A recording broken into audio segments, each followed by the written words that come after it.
Hello and welcome back to the game on. जय श्री राम, जय श्री हनुमान। दोस्तों बात करेंगे नेपाल क्रिकेट की एंड अब तक शायद आप लोगों को भी पता चल गया होगा कि व्हाई आई एम देयर और किस बारे में बात होने वाली है। बिकॉज थंबनेल देख लिया होगा आपने कि नेपाल क्रिकेट का जो स्टेडियम है टीयू स्टेडियम, उसकी जो है ना अब चमक धमक बढ़ने वाली है और फुल फ्लेज वो आपको स्टेडियम नजर आएगा। सिर्फ एक टीयू ग्राउंड नजर नहीं आएगा, टीयू स्टेडियम अब आपको नजर आएगा। और क्या कुछ चर्चा निकल कर आई है उन सारी चीजों पर बात करेंगे। बिकॉज ये आज की बात नहीं है, ये ऑलमोस्ट डेकेड हो चुका है। यहाँ पर आज से मेरे ख्याल से एक साल पहले एक अगस्त की शायद बात रहती है, मे बी शायद वहां पर एक आर्टिकल छपता है नेपाल के न्यूज़पेपर में। और वहां पर जो जर्नलिस्ट होते हैं वो ये सवाल उठाते हैं कि सारी चीजों को देखते हुए, मतलब वहां पर जो नेपाल क्रिकेट होता है उनकी बात होती है, नेपाल की ओवरऑल ग्रोथ की बात होती है, सारी चीजों की बात होती है। और वो यहाँ पर यही पूछते हैं, एक सवाल उठाते हैं, why Nepal cricket infrastructure is not getting better. और ये 10 साल की बात रहती है। हालांकि कई सारी चीजें हुई हैं। आप देखोगे टीम की जो ग्रोथ है ना वो यहाँ से यहाँ पहुंची है। फैंस तो अल्टीमेट लेवल है, फैंस तो यहाँ पर हैं। और ये मैं हमेशा कहता हूँ कि जो नेपाल की टीम ना अच्छा कर रही है उसमें फैंस का रोल यहाँ पर है एंड उसके बाद टीम है। लेकिन अब आप देखोगे जब टीम अच्छा कर रही है, फैंस पूरी तरीके से पैशनेट है, सपोर्ट कर रहे हैं, बट जो ऊपर से उनको मिलना चाहिए ना चीजें, जो सपोर्ट मिलना चाहिए वो सपोर्ट नहीं मिल पा रहा है, ना फैंस को ना ही उन प्लेयर्स को।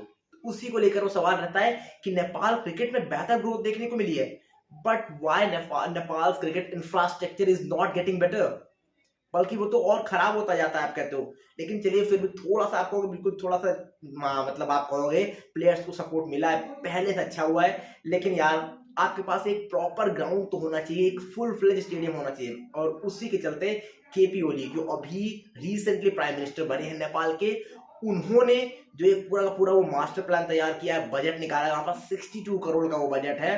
और उन्होंने ये कहा है कि भाई 62 करोड़ में 300 डेज में आप इस स्टेडियम को एक फुल फ्लेज स्टेडियम के रूप में देखोगे।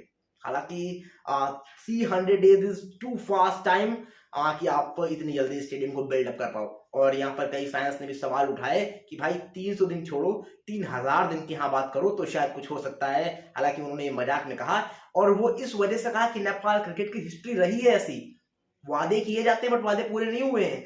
लेकिन अब यहाँ पर पता है क्या है, एक तो केपी ओली जो रिसेंटली प्राइम मिनिस्टर बने हैं और उनको भी समझ में आ गया है कि भाई फैंस जो क्रिकेट से प्यार करते हैं, नेपाल के स्पोर्ट्स से प्यार करते हैं, तो उनके बारे में अगर हम सोचेंगे ना तो ये विन विन सिचुएशन है। एक चीज अगर केपी ओली ये करते हैं, पहली बात अगर वो 62 करोड़ का जो मास्टर प्लान तैयार किया है, बजट अलॉट किया है स्टेडियम के लिए, वो 300 मैंने कह रहा हूँ 300, उसको आप 400-500 दिन में ले जाओ। लेकिन जब वो 500 दिन में बनकर तैयार होगा, मान सकता हूं मैं 2026 में अगर उसको आपने बनवा दिया तो जो न्यूज में आर्टिकल छपेगा ना नेक्स्ट टाइम, वो ये नहीं होगा कि देरी क्यों हुई नेपाल क्रिकेट के जो स्टेडियम उसको बनने में, वो ये होगा कि फाइनली केपी ओली ने डन कर दिया, उन्होंने जो वादा किया था वो पूरा कर दिया और स्टेडियम बनके तैयार हो गया। हालांकि एक चीज और यहाँ पर जो मैं बताना भूल गया आपको, ये जो 62 करोड़ का जो बजट आया है वो एक्सक्लूड है फ्लड लाइट्स का। ये फ्लड लाइट्स उसमें नहीं है। ये सारी चीजों का जो भी स्टेडियम का बिल्डअप है, 15,500 की कैपेसिटी होगी, 15,500 फैंस वहां पर बैठ पाएंगे। बट ये है कि वहां पर लाइट उसमें उस बजट में इंक्लूड नहीं है। अब क्यों नहीं इंक्लूड है, ये एक सवाल उठना चाहिए अपने आप में। हालांकि उनके दिमाग में प्लान होगा, केपी ओली ने भी ये कहा है कि फ्लड लाइट्स वगैरह प्रॉपर आपको फुल फ्लेज स्टेडियम मिलेगा, दैट मीन्स वहां पर फ्लड लाइट्स होंगी। लेकिन अब ये बजट क्यों नहीं इंक्लूड है उसमें, वो पैसा जो फ्लड लाइट्स का वो क्यों नहीं इंक्लूड है, ये अपने आप में एक सवाल खड़ा होता है। अब इसके बारे में भी देखना पड़ेगा कैसे कैसे अपडेट सामने आती है। बट ये कहानी है कि वो बाद में इंक्लूड हो जाएगा। और आप जब उन्होंने बोला कि फुल फ्लेज स्टेडियम देखने को मिलेगा तो फैंस वही चाहेंगे कि भाई हाँ फुल फ्लेज स्टेडियम मिले। 300 दिन की बात की है, मैं कह रहा हूँ आप 500 दिन ले लो, 450 दिन ले लो।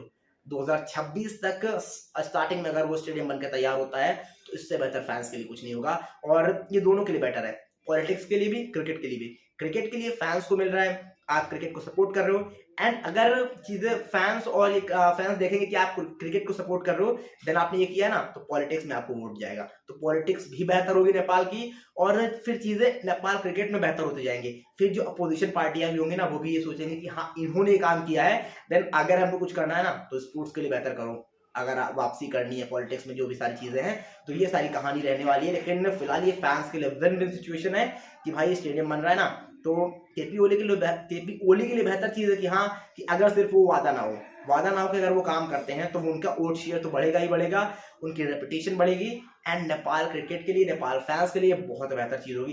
बाकी आप बताइए आप किस लिहाज से देखते हैं इस तरह की चीज़ों को। क्या नेपाल क्रिकेट अब यहाँ पहुँचने वाला है बहुत जल्दी इस तरह की चीज़ों के होने के बाद, या फिर जो भी आपको लगता है जल्दी कमेंट करके बताइए क्या है आपकी राय।